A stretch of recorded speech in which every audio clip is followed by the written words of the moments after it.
মানব ইতিহাসে এমন কিছু গল্প আছে যা শুধু ইতিহাসই নয়, আল্লাহর পাঠানো নিদর্শন হিসেবেও মনে রাখা হয়। তেমনি বাদশাহ জুলকারনাইন এবং ইয়াজুজ মাজুজের গল্প।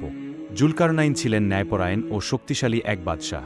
তিনি পৃথিবীর পূর্ব থেকে পশ্চিম পর্যন্ত শাসন করেছিলেন। একদিন সফরকালে তিনি দুই পাহাড়ের মাঝখানে একটি জনগোষ্ঠীকে খুঁজে পেলেন।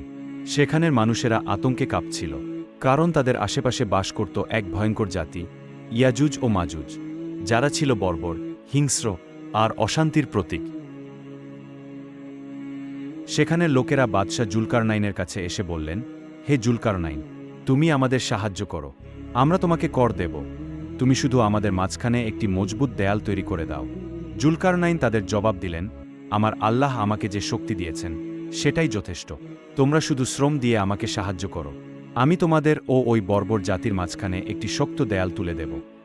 তার নির্দেশে লোকেরা লোহা এনে স্তূপ করতে লাগল দুই পাহাড়ের মাঝখানে।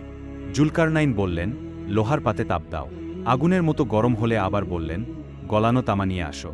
তারপর সেই গলিত তামা আর লোহায় এভাবেই তৈরি হলো বিখ্যাত সেই প্রাচীর। দুই পাহাড়ের মাঝখানে দাঁড়িয়ে থাকা এই দেয়াল আটকে দিল বর্বর ইয়াজুজ মাজুজকে। কোরআনে বলা হয়েছে, কেয়ামতের আগে সেই দেয়াল ভেঙে বেরিয়ে আসবে ইয়াজুজ মাজুজ।